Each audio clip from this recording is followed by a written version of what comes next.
single day. And yet at the same time, as we think about power in our lives, the question becomes, what is power? How do you accurately measure power? Can you get more of it? Can you lose it?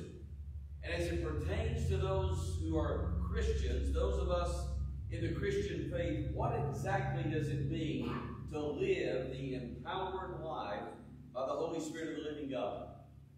As we continue our series Unhindered, today we're going to look at the idea of power and what power can mean for those who are followers of the Lord Jesus Christ.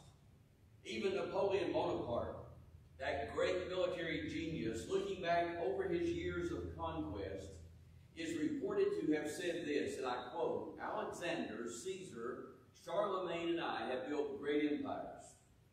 But upon what did they depend? They depended on force. But centuries ago, Jesus started an empire that was built on love, and even to this day, millions will die for him." End of quote.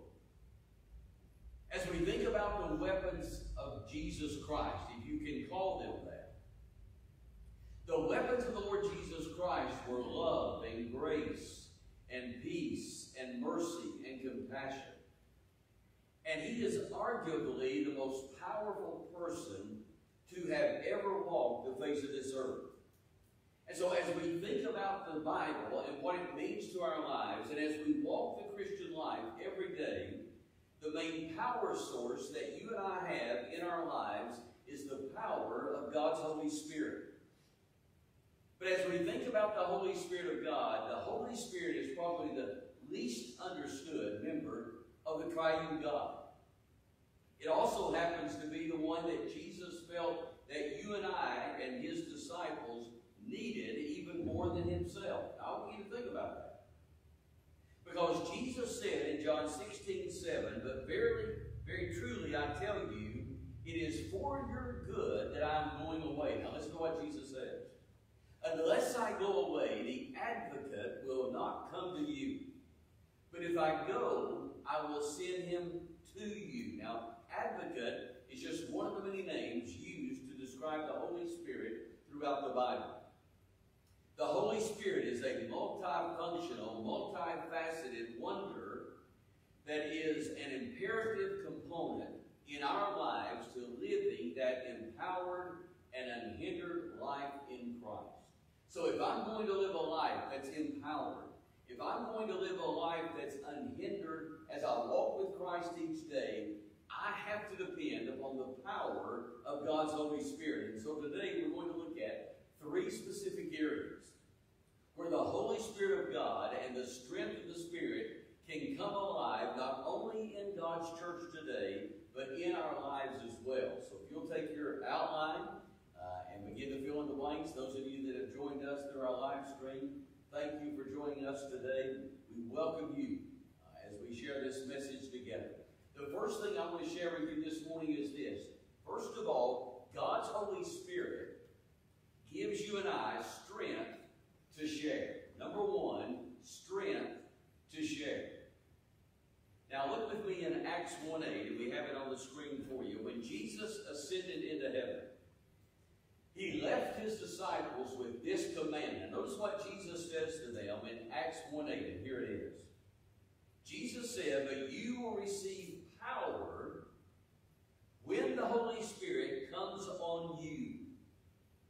You will receive power when the Holy Spirit comes on you. And when you receive that power, when the Holy Spirit comes upon you, Jesus said, you will then be my witnesses in Jerusalem, Judea, Samaria, and to the ends of the earth. So it's important to recognize that as Jesus is naming Jerusalem and Judea and Samaria and to the ends of the earth, he was clearly identifying just how far and wide the message would be shared. And so Jesus is saying the message that I am giving to you, the message of God's love, the message of salvation, the message of God's mercy and grace, that message is going to be shared to every corner of this earth. And the way that it will be shared is when God's people are empowered.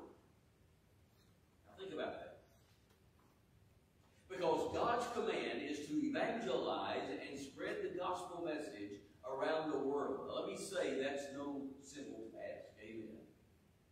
It's not a simple task. It's not a small task.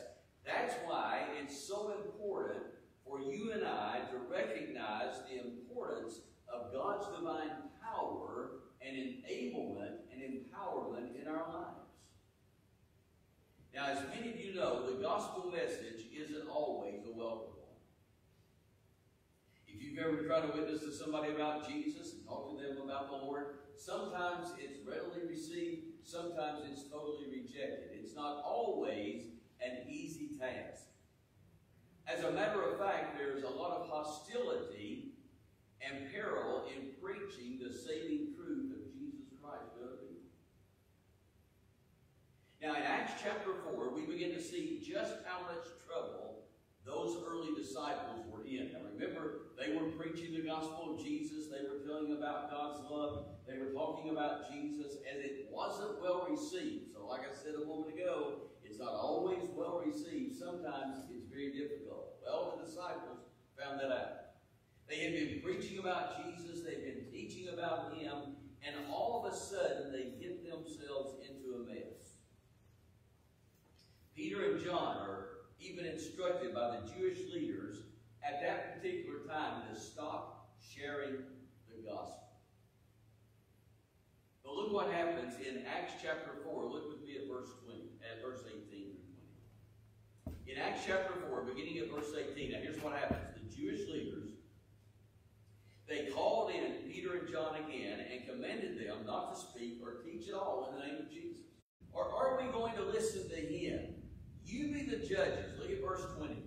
As for us, we cannot help speaking about what we have seen and heard. In other words, they're saying what? We're sorry, we just can't stop talking about Jesus. Now, it really doesn't matter what you do to us, but understand we can't help ourselves. Have you ever said, I can't help myself? They were saying, we can't help ourselves. We can't stop talking about Jesus. Now, let me share something with you. When they spoke those words that day, that's not a human response. Because if they knew what was coming, they wouldn't have said that. So when they respond to those religious leaders, that's not a human response.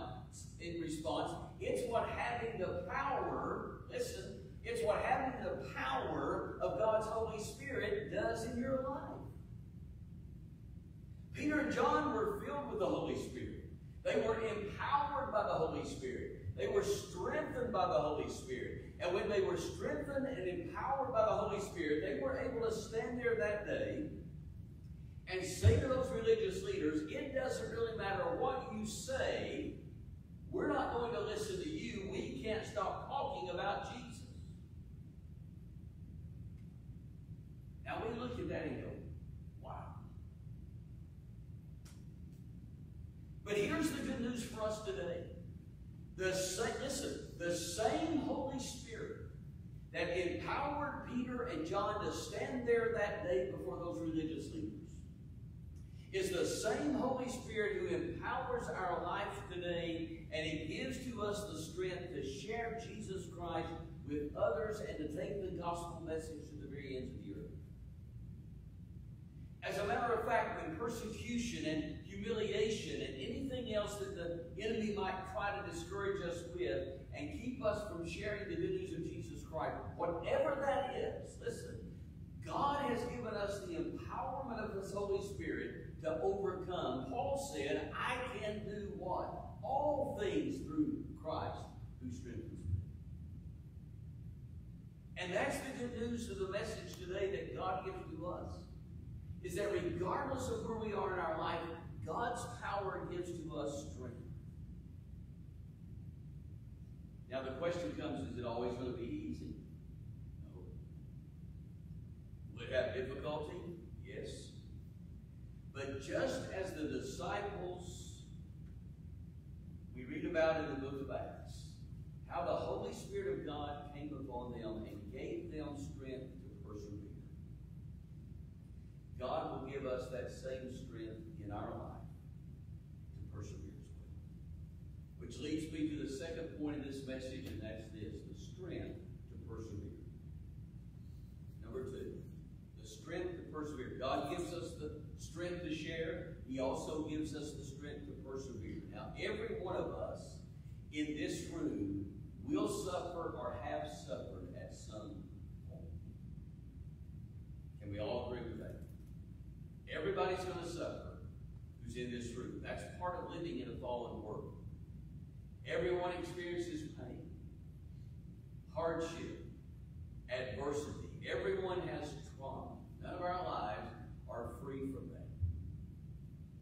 And what we need to understand is that there's no one in this room, there's no one in life that's going to get a free pass from that. Amen? So we're not going to be without difficulty. We're not going to be without difficult days in our life, disappointment and trauma and loss. And if I went around this room this morning, all of us could share stories of difficult days in our life. As a matter of fact, is there anyone here this morning who doesn't have a story to share about a difficult day? Well, if you do, you better ask God to forgive you for lying. Because we all have. And we can all swap stories about those difficult days. But let me tell you something else we could also do. We could also swap stories of the seasons that God sustained us through those days and gave us strength to persevere. Amen? All of us. The truth is that there are seasons that you and I don't have the capacity to work through on our own. We need help.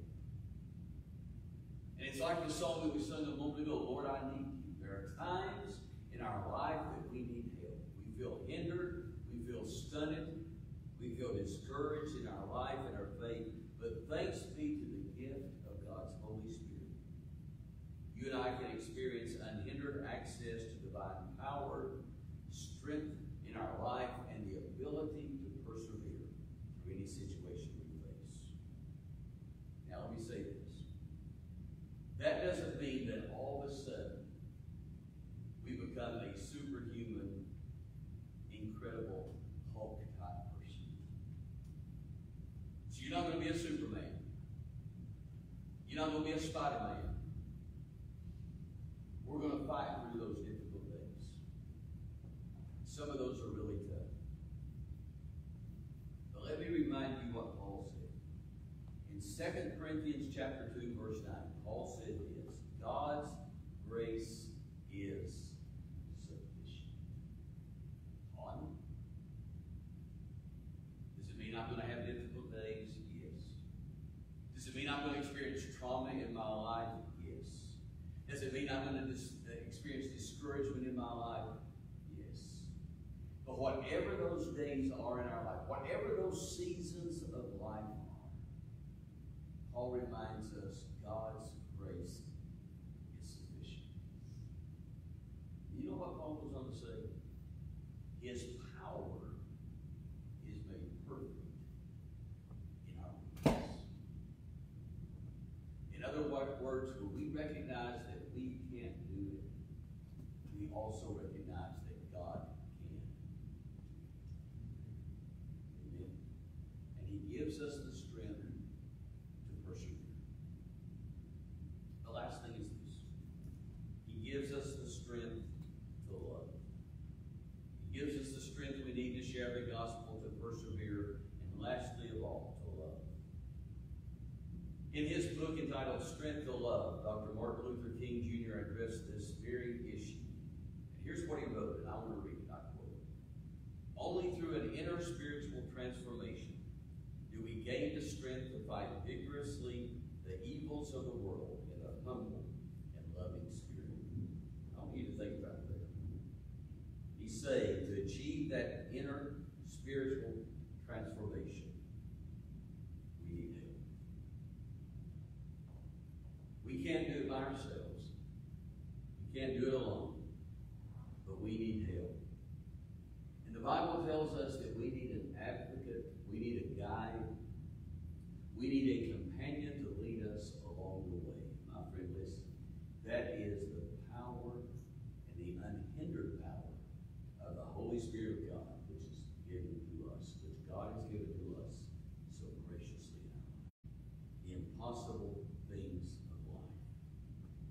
the impossible things in life to do is to love your enemy, to pray for those who seek to destroy you on a human level.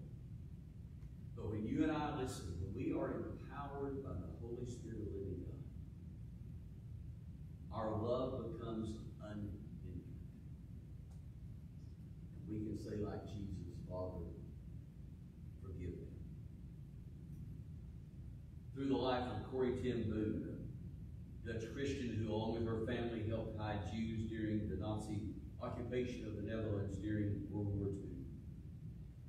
There are many stories of impossible love, but I want to share one in particular with you this morning. Corrie was in the Ravensbrück concentration camp, became quite ill. The story says that one day she was assigned to clean the latrines, a job that was considered to be the lowest and most degrading in the camp. Corrie was so weak and ill that she could hardly stand, let alone clean those filthy latrines. As she stood there struggling to keep her balance, a fellow prisoner, a woman whom she had never met before, came up to her and whispered, "Don't worry, sister, I'll do it for you." This woman proceeded to clean the latrines for Corrie, even though it was a dangerous task that could have led to punishment or even death. This act of selfless love deeply touched Corrie and gave her the strength to keep going, even in the midst of such terrible circumstances. She later wrote, and I quote, "It was the first time since I had been in the camp that I had experienced the presence of God. So God be with you forever, the Spirit of truth." Jesus is saying to those disciples that day that I promise I'm going to give to you the Holy Spirit to help you and to guide you in your life. So here's the question we need to ask today. Where do we feel the Holy Spirit leading us today? What is God trying to say to you in your life? Where is it in your life that you would like to experience more of the unhindered power, strength, and ability of the Holy Spirit of God in your life? So I pray today that each of us would pray and ask God for a greater feeling, understanding, and appreciation of this incredible gift that God has freely given to us. And let's meditate on those powerful words that I quoted a moment ago from the Apostle Paul. Philippians 4:13, I can do all things. Say it, through Christ who strengthens me. And so, Lord, we thank you for sending the helper, the advocate, the comforter, the Spirit. I pray today, Father, that you would fill us to overflowing and help us to walk always in the power of the Spirit as we journey through this life and on to the next.